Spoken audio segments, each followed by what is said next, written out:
Hello and welcome back to Devotion to Writing, a channel devoted to helping you overcome writer's block, move from fear to flow, step out of doubt into confidence, and awaken your creativity through the simple, sacred act of writing.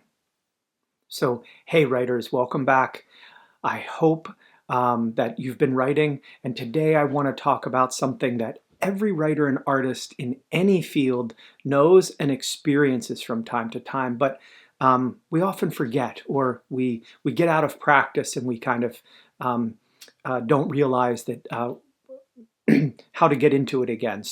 And that is that the moment when we stop thinking is when we enter into the flow. And getting into the flow can be so difficult, especially as I mentioned, when we've been out of practice.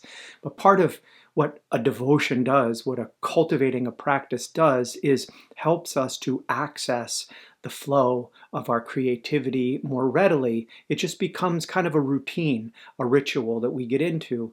A few videos back, I talked about Stephen King and his practice, and he says the first 10 minutes of sitting and writing, it's a frequent experience of his that nothing happens. He just kind of sits there and moves papers around and gets ready, but then inevitably, because of his routine of coming and sitting to write, at about 10 minutes or so, the writing starts to flow. He enters into that space of creation. So we have to get past the mind, the blocks, the judgments, the restlessness, the frustration that might come up. We have to get past these guardians, which are maybe our doubts and our fears or our past perceived, say, successes or failures, mostly failures or often failures. We have to get past these things that are in the mind, this mental stuff, so that we can enter into that space of creativity. As I was writing today, I remembered that line from Eminem, from the Eminem song "Lose Yourself," and so I thought I'd share that with you today. I was hearing these lyrics in my head while I was writing. They go, "Lose yourself in the music, you own it, you better never let it go."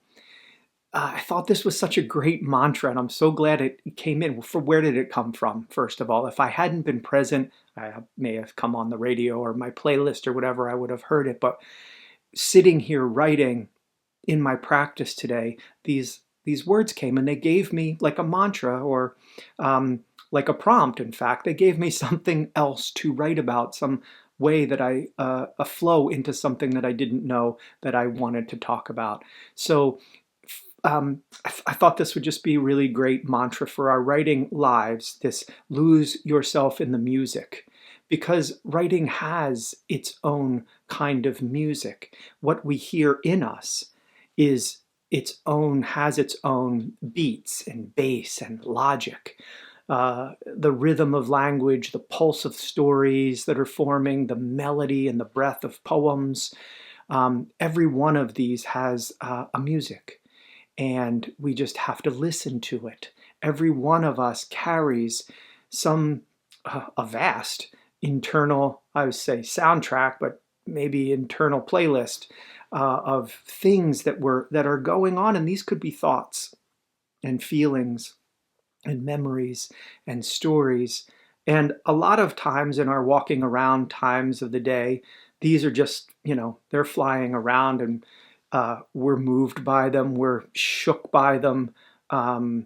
Sometimes we get down, we lose energy because of a thought or emotion. But in the practice of writing, or I should say in writing, we have an opportunity to become conscious of these images, thoughts, feelings, ideas that are with us, and to focus them onto the page, to make something of them.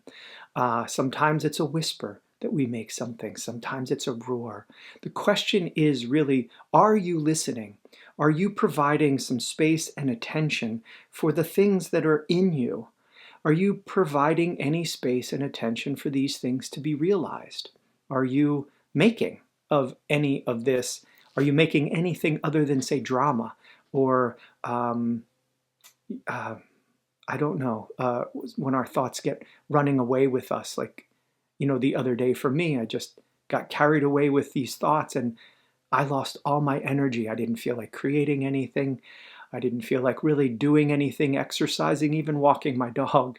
Uh, but writing helps to channel that energy, perhaps put those thoughts somewhere, as opposed to them just kind of clanking around in our skull. So, are you getting quiet daily, at any time of your day, present enough to hear the music in you? We spend so much time in our minds analyzing things, editing things, judging every word, worrying if it's good enough, if we're good enough. That inner critic is so loud, but the creative voice is soft and it's gentle, and you might not feel its urgency unless you give some time to it, unless you say, court it. As I've talked about in other videos, we have to court our creativity. We can do things to kind of lift that spirit of creativity in us if we're not feeling the energy for it. Getting into those routines, that ritual of sitting and practicing, of being at the page at a certain time every day. And giving a little time, devoting some time and attention to this wonderful music that is in us. So today, I invite you to practice losing yourself in the music, in the sacred flow of your own music, listening to the faint beats of story and images already there in you. They are already there in you. You do not have to go in search of them. Just sit. So right now, sit with your notebook, sit at your computer, open to a new page, take a breath, become present, and listen to the music tapping. Let the story begin to hum.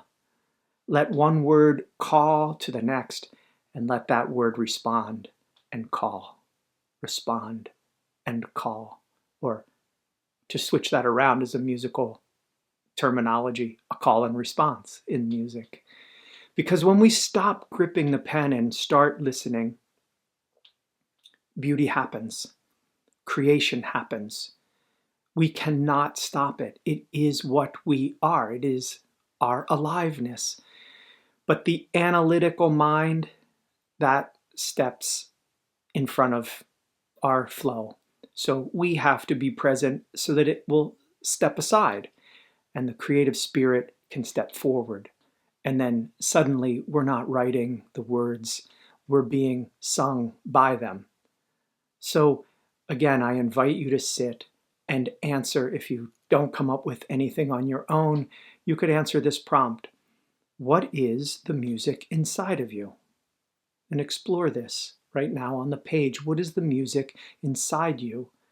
What does it sound like? What does it feel like? How does it taste? If you could taste it, what taste does it have? How does it smell? Could you touch it? What would it feel like if you did? So trust the music you hear inside and let yourself sing, and not sing all the personal self that you confine yourself to, that personal self, that ego self you confine yourself to, but I mean sing the great open self that is singing in you already. Try that today. I hope it goes well. If you'd like to explore the music in you more, I invite you to join me in January. I am offering a 12-week online writing journey. Again, it's January. It's going to be every Saturday online. You can go to devotiontowriting.com workshops for details on, again, the time, the cost, and you can register there. I'd love to meet you there. I'd love to hear your writing. I'd love to work with you. I'd love to write with you and see where this journey of writing takes us. So until next time, I hope you write deeply. I know that if you do write, you will write beautifully, because beautiful is what you are. Blessings.